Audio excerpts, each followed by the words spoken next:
You do everything yourself. You figure it out alone. You Google it alone. You carry it alone. And when someone offers help, you say, "No, it's fine. I got it." And the crazy part? You don't even think that's a problem. You call it independence. You call it being responsible, being strong. But what if I told you that for some people, and maybe you're one of them, that habit didn't come from strength. It came from a moment when there was simply no one there. Let me paint a picture. You're a kid. You come home from school and the house is quiet. Mom and Dad are still at work. They won't be back for hours. You're hungry, something breaks, you're scared, or just lonely, and there's no one to call. So you figure it out. You make a sandwich, you fix the thing, you sit with the fear by yourself. And your brain learns something that day. It learns help is not coming, so don't wait for it. You didn't decide to become independent. Your nervous system decided it for you. And here's the thing. Maybe that was you every day after school. Maybe that was every weekend. Maybe that was just Tuesday. According to a 2021 study published in the Journal of Child Psychology and Psychiatry, children who frequently experience emotional unavailability from caregivers, even without any obvious abuse, develop what researchers call hyper-autonomous coping patterns. Basically, they learn to need less from others and more from themselves. Why the brain says no? So now you're an adult, and someone at work says, "Hey, do you need a hand with that?" And something weird happens inside you. Not relief, not gratitude, but a kind of tightening. "No thanks, I'm good," that comes out before you even think. Why? Because your brain, this incredibly smart and incredibly stubborn thing, still operates on old software. It learned, somewhere between ages 6 and 16, that asking for help is unsafe. Not dangerous, not literally, but unsafe in the sense that maybe when you asked, you got criticized instead of helped. Or maybe you asked and no one came. Or maybe you asked and it made things worse. Or maybe, and this one hits hard, you learned that having needs made you a burden. I'll be honest with you. I'm like this too. I rarely let people in. I rarely delegate. I've spent years thinking that if I want something done right, I have to do it myself. That no one else will care enough. That no one else gets it the way I do. And for a long time, I wore that like a badge. But lately, I've started to question it. Because I realize something. It's exhausting. And it's lonely. Dr. Brené Brown. If you haven't read her book, Daring Greatly, stop this video and go order it. She writes that the inability to receive help is not strength. It's a vulnerability armor. It's a wall we build to never feel disappointed again. And walls keep pain out, but they keep connection out too. What are the real reasons, after all? Let's go deeper, because this isn't just one thing. There are actually several different reasons why people can't ask for help, and they don't all look the same. Reason number 1. You think asking makes you look stupid. Somewhere along the way, you got the message that not knowing something is embarrassing. That asking a question means you're behind. That capable people just figure it out. This is incredibly common in high-achieving environments. Schools, corporate jobs, competitive families. A 2019 Stanford study found that students who believed asking for help would make them look less intelligent were significantly less likely to seek academic support, even when they were failing. It's not laziness, it's shame. Reason number 2, you believe you'll just be disappointed. This one is quieter, more hidden. You've asked before, and the help you got was not what you needed. Maybe it came with strings attached, with criticism, with "I told you so," or maybe it just never came at all. So your brain did a cost-benefit analysis. The emotional risk of asking is higher than the cost of just doing it alone. And that math made sense once. It might not make sense anymore. Reason number 3. You're afraid someone will do it better than you. This one people don't talk about enough. If you ask for help and that person handles it effortlessly, what does that say about you? This fear is tied to identity, to control. If you are the capable one, the reliable one, the one who holds things together, then what happens to your role if someone else steps in? Psychologist Albert Bandura called this self-efficacy threat, the fear that delegating something reveals a limitation in yourself. Reason number 4, you feel like you'll owe someone. Accepting help creates a kind of invisible debt for some people. And if your past taught you that debts get used against you, that favors come with expectations, then staying self-sufficient feels like staying free. What does science say? Here are some numbers that might surprise you.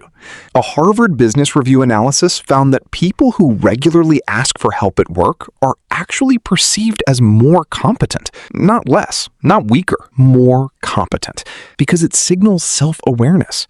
Meanwhile, a study from the University of California found that people who chronically suppress their need for social support have measurably higher cortisol levels, that's the stress hormone, and are at greater risk for burnout and anxiety disorders. In other words, doing everything alone doesn't just feel hard. It's literally stressing your body out. And one more thing. There's a concept in psychology called the helper's high. People genuinely feel good when they help someone they care about. Oxytocin releases, connection forms. When you refuse help, you're not just protecting yourself. You're also denying someone else the chance to show up for you. Think about the people in your life you love. Wouldn't you want to help them if they were struggling? Then why do you assume they feel differently about you? What's going on in your relationship? Here's something that doesn't get talked about enough. This pattern doesn't just affect you. It affects every relationship you have.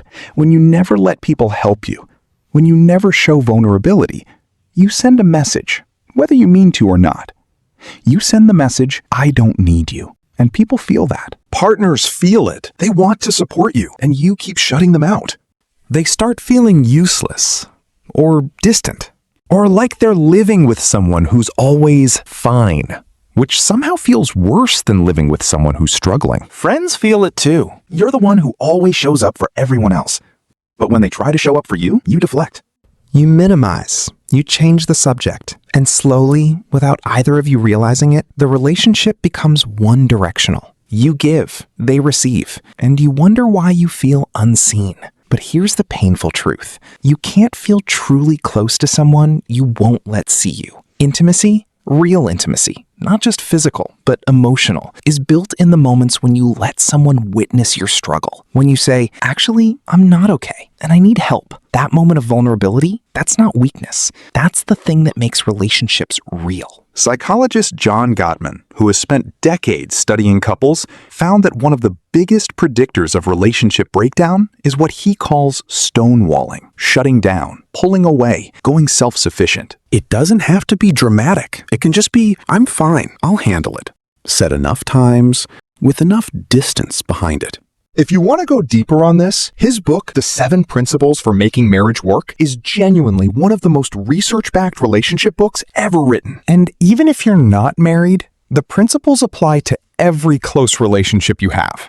How does this manifest at the physical level? Let's talk about what's actually happening in your body when someone offers help and you instinctively reject it.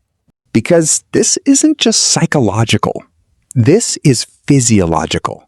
When your nervous system learned, early in life, that depending on others is unsafe, it literally rewired itself. Your brain developed what neuroscientists call a hyperactive threat response around social vulnerability, meaning the part of your brain responsible for detecting danger, the amygdala, gets activated not just by physical threats, but by emotional ones, asking for help, admitting weakness, needing someone. To a nervous system shaped by early self-reliance, these things register almost like a threat. Your heart rate slightly increases, your chest tightens, your thoughts narrow. And the fastest way to make that feeling stop is to say, no thanks, I got it. And you do. And the discomfort goes away immediately. That's called negative reinforcement. The relief you feel after declining help actually trains your brain to keep doing it. It's not a character flaw. It's literally conditioning. The good news? Conditioning can be changed.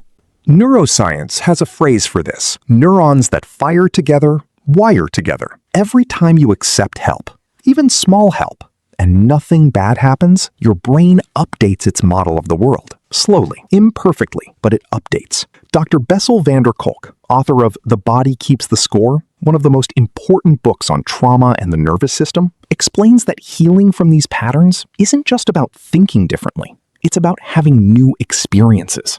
Experiences that contradict the old story. The old story. If I need someone, I'll be let down. The new experience. I asked, they showed up, I survived. That's how you rewrite the code. What to do with this? I'm not going to tell you to just open up more. That's not how this works.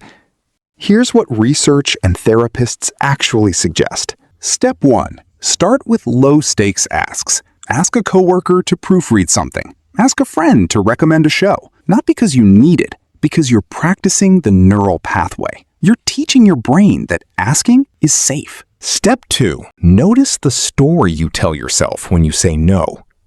Next time someone offers help and you instinctively decline, pause. Ask yourself, why did I say that? What am I protecting? The answer will tell you everything. Step 3. Consider that the version of you who learned to do everything alone did what they had to do. That kid was smart. That kid survived. But you're not that kid anymore. And survival mode shouldn't be your default setting for the rest of your life. Here's what I want you to take from this. You're not broken because you struggle to ask for help. You're not weak. You're not damaged.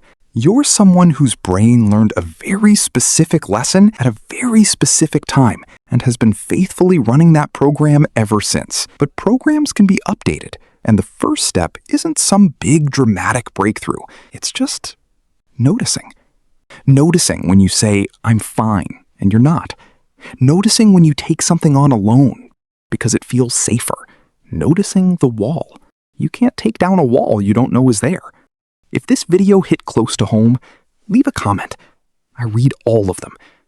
And honestly, you might find that a lot of people in the comments feel exactly the same way. You're not as alone in this as you think.